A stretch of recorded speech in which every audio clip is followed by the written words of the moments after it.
اسف اتاخرت كتير قوي، بقالي شهر ما نزلش فيديوهات، بس كنت مشغول ان انا بجهز حاجات في السيت اب كده، وكمان البورد عشان موضوع الكورس يبقى اونلاين كده وانت شايفه قدامك، ما يكونش فيه اي صعوبات في التعلم. بس خلاص تاني رجعنا ننزل فيديوهات، وده اول فيديو بعد الرجوع. ازاي اطور من معلوماتي، او ايه هي افضل طريقه اطور بيها من معلوماتي لو ما عنديش وقت وما عنديش شغف حتى ان انا اقرا معلومات. يلا بينا.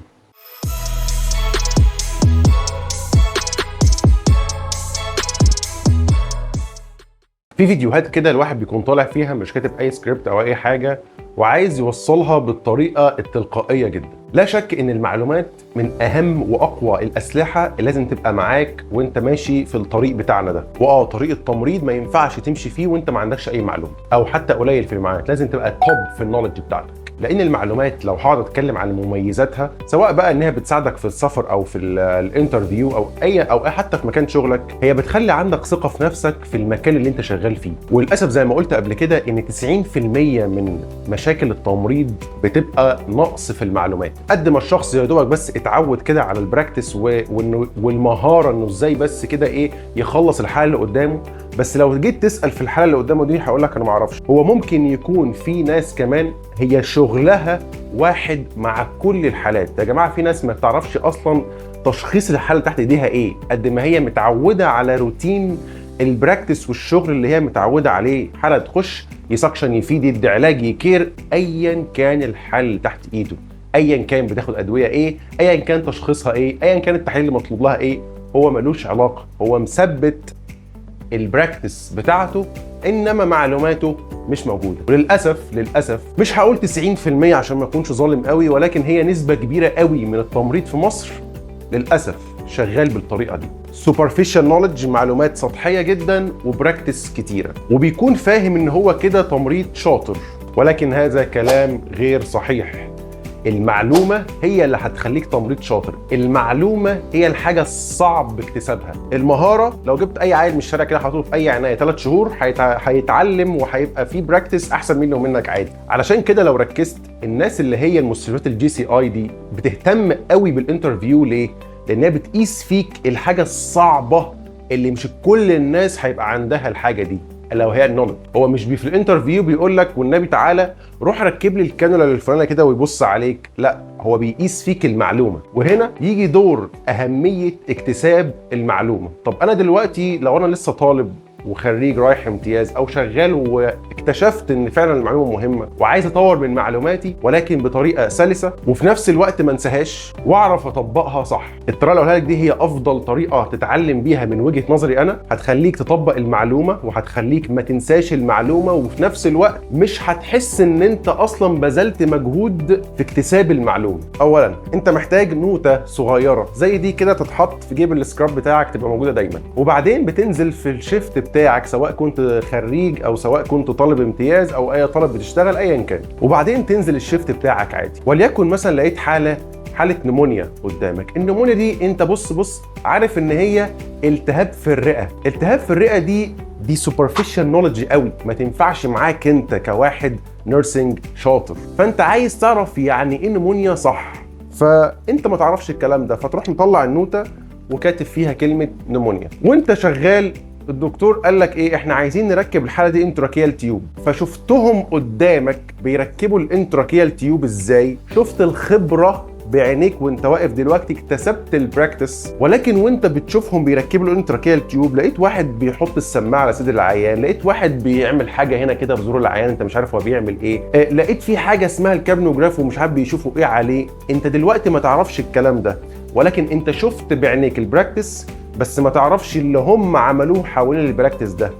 اكتسبت براكتس، ولكن عايز تكتسب النوليدج بتاعتها، فتروح تطلع نفس النوته وكاتب تحت كلمه نمونيا انتراكيال تيوب. العيان ده لما جه عيان تاني مثلا، الدكتور قال لك علق له علاج اسمه ليفو. انت عارف ان الليفو ده في العنايه، بص السوبرفيشال نوليدج بيعلي الضغط، ولكن انت راجل المفروض دارس فارما، لازم تعرف الليفوفيت ده بيعمل ايه اصلا، انه كاتيجوري من الادويه، ايه الميكانيزم في اكشن والاكشن بتاعه، علشان ابقى فاهم انا بعلق ايه للعيان، فانت ما تعرفش الكلام ده، بس جاست انك عارف ليفو يعني بيرفع الضغط، فرحت تطلع الورقه دي وكاتب ليفو فيد او ليفو ايا كان. فتره بعد كده لقيت الدكتور بيطلب منك تحليل العيان ده، فالتحليل ده وليكن انت عارف سي بي سي مثلا، انت عارف ان تحليل السي بي سي ده يعني كومبليت بلاد كاونت، وبيشوف حاجات معينه كده في خلايا الدم. طب انا في حاجات معينه في السي بي سي ما اعرفش غير الهيموجلوبين والبلاتليتس والوايت بلاد سيلز، في حاجات تانية انا ما اعرفهاش. حلو، فراح مطلع الورقه وكاتب سي بي سي. بعد شويه انت نازل تدريب، فلقيت واحد بيعمل سكشن قدامك،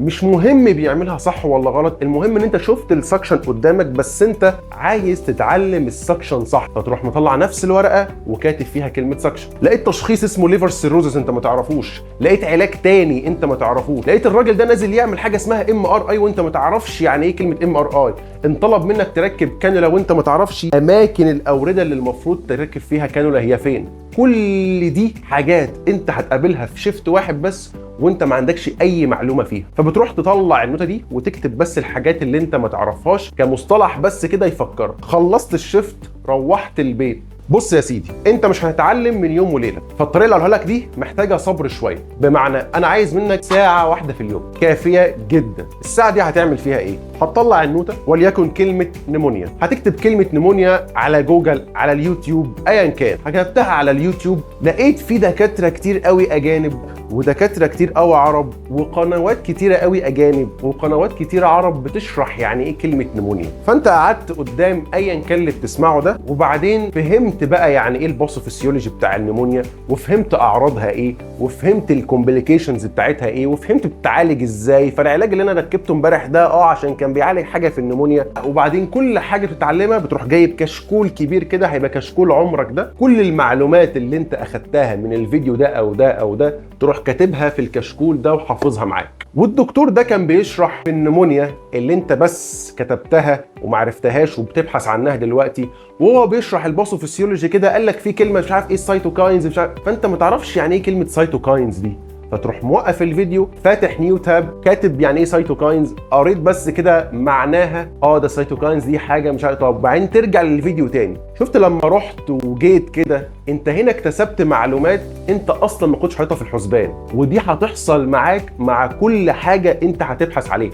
هتلاقي نفسك بتدور على حاجات تانية اصلا انت ما كتبتهاش في النوتة، فبتزود معلوماتك من غير ما تحس. بحثت شويه كمان عن الليفو فيد وعرفت ان هو حاجه اسمها ده من ضمن السيمباثومايميتكس اللي بيشتغل على الادرينرجيك ريسبتورز. ايه ده يعني ايه ادرينرجيك ريسبتورز اصلا؟ فتروح مدور على الادرينرجيك ريسبتورز، حد تاني بيشرحها بتاع فارما، هتلاقي نفسك بتدخل في معلومات ومعلومات ومعلومات كل يوم. خلصت مثلا النهارده فقط النمونيا والليفو فيد في الساعه اللي انا قلت لك عليها دي. تاني يوم في الشفت لما تروح لحاله النمونيا هتلاحظ والله ده الراجل ده اتحط على ميكانيكال فنتريشن عشان الرئه بتاعته ستيف وكان فيها مش عارف، اصل انا قريت امبارح كذا عشان ده كده اتحط عليه. وبعد كده بقى رحت الراجل اللي هو مركب ليفو فيد ده، عرفت ان ده الليفو فيد ده بقى هو بيشتغل على الفا واحد اللي بتعمل فازو كونستريكشن، عشان كده هو بنستخدمه لمريض عايزين نرفع له الضغط، فعشان كده بقى لازم اخلي بالي من الكومبليكيشنز بتاعته اللي هي 1 2 3 اللي قريتها امبارح، وهكذا. شفت بعد كده السكشن بيتعمل، شفت بعد كده الانتراكيال تيوب واتعلمت عليها في يوم تاني وبحثت عنها وشفت المعلومات بتاعتها وطلعت الكشكول بتاعك وكتبت فيه.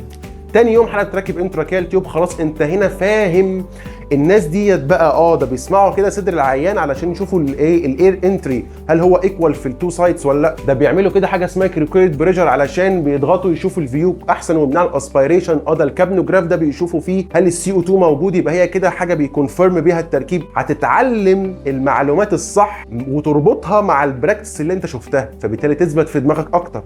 وهكذا مع اي مرض، مع اي بروسيجر، مع اي علاج، مع اي تحليل، مع اي حاجه في العنايه مع الوقت. تخيل ده بس عملته في شيفت واحد، ما بالك بكل شيفت انت بتقابل حاجات قد ايه، ما بالك كل شيفت انت بتكتب في النوتة حاجات انت مش عارفها قد ايه، وكل يوم عندك ساعة كل يوم تتعلم الكلام ده. ما بالك الكشكول ده اللي كان بس صفحة واحدة في اليوم انت كتبت فيها معلومات، لا ده بقى كشكول واثنين وثلاثة، وبتزود من معلوماتك يوم ورا التاني ورا التالت. تخيل لما بتعمل ده تشوف براكتس حاجه ما عرفتهاش تكتبها في نوتة، بعدين تروح تبحث عليها وتيجي تاني تطبق الكلام ده تاني يوم في الشفت، شفت ورا التاني، اسبوع ورا التاني، شهر ورا التاني، بعد سنه هيكون عندك كميه معلومات مش عند واحد عنده دكتوراه. دي الطريقه اللي انا اتعلمت منها. طبعا بعد كده خلاص بقى بدات ان انا لازم المعلومات دي ترتبط بمصادر معينه، من كتب معينه، من مصادر معينه، علشان انا دي بقت مهنتي. فلازم لما ادي معلومه تكون المعلومه مبنيه مش